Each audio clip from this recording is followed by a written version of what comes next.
Bonjour Monsieur Dieudonné. Alors, je n'ai pas besoin de vous présenter, je crois que tout le monde vous connaît. Tout d'abord, merci d'être venu au Centre Zahra pour cet appel à l'union du judaïsme et de l'islam contre le sionisme. J'aurais pour ma part 3 questions à vous poser. Oui. Donc je vais vous poser la première question. Alors, comment allez-vous avec tout ce que vous avez subi récemment, tout cet acharnement contre vous? Alors, salam alaikum Alaykoum salam. à tous. Bien, c'est vrai que non, je vais bien.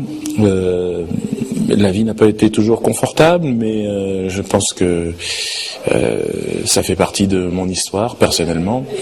Je resterai digne par rapport à cette souffrance entre guillemets, parce que c'est vrai que le lynchage, les injustices dont j'ai été victime ne sont que dans la continuité du traitement infligé au peuple noir de ce pays et de ce monde, parce qu'il faut savoir que la France s'est bâtie en grande partie sur le colonialisme et sur la traite négrière transatlantique. Donc les injustices que je subis finalement ne sont que mon histoire profonde. Et c'est ne pas les subir qui m'inquiéterait, parce que tant que l'Afrique restera pillée de cette façon-là par les gouvernements français successifs, je considérerais que je suis en résistance et donc dans une situation pas forcément confortable. Donc toutes ces périodes difficiles m'ont été j'ai ressenti de toute façon l'énergie nécessaire en moi qui venait de très loin. Alors chacun en fonction de ses croyances et de ses points de vue, de son histoire encore, a la possibilité d'avoir des repères. Moi j'ai cette forêt africaine en Afrique centrale, ce petit peuple des forêts, les pygmées qui ont 100 000 ans. Et lorsque je vais au Cameroun, que je les regarde vivre, je me dis, tiens, c'est magnifique de vivre en telle harmonie avec le monde et avec la nature. Et donc, je retrouve beaucoup de force aussi dans ces voyages. Merci. Que pensez-vous de la situation de notre pays et avec toutes ces injustices que vivent certaines personnes ici en France? C'est effectivement ces injustices qui, moi, me font réagir dans mes spectacles, mais aussi dans mes interventions. Lorsque l'on me tend un micro, comme vous le faites, je suis scandalisé déjà de la situation sur place en Afrique, parce que je connais bien cette situation, je m'y rends régulièrement, que ma famille y habite.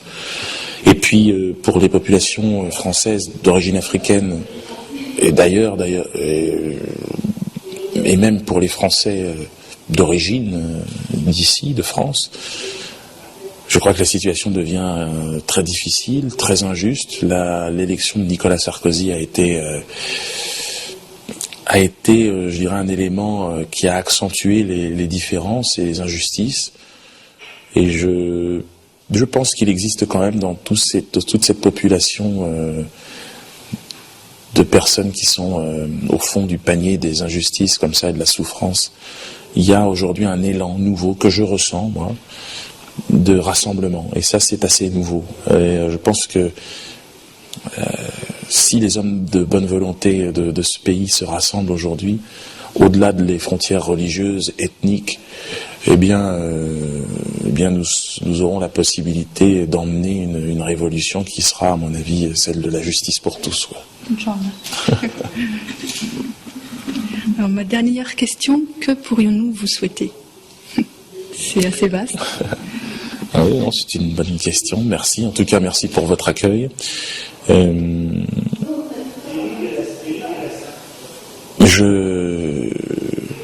La santé, une bonne santé qui continue à me porter, au moins. Mais je crois que j'ai plus envie qu'ensemble on souhaite à cette société d'être plus juste, effectivement, et que s'il y avait quelque chose à me souhaiter, c'est que de mon vivant, je puisse voir ce pourquoi je me bats, en fait.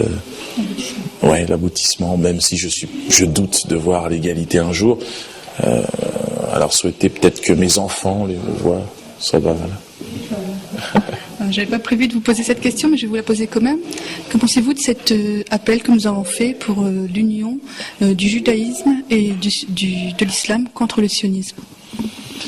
Ouais, je pense que j'ai rencontré des rabbins au moment de la polémique qui m'a touché moi personnellement suite au sketch que j'ai fait sur un colon israélien. J'ai rencontré des rabbins de Nature et Carta, descendants eux-mêmes de déportés et qui avaient cette vision du monde. Ils étaient contre ce projet sioniste, contre ce projet colonial, impérialiste et raciste, qui est en train qui depuis 60 ans déjà perdure, mais qui est en train de prendre une direction de plus en plus violente.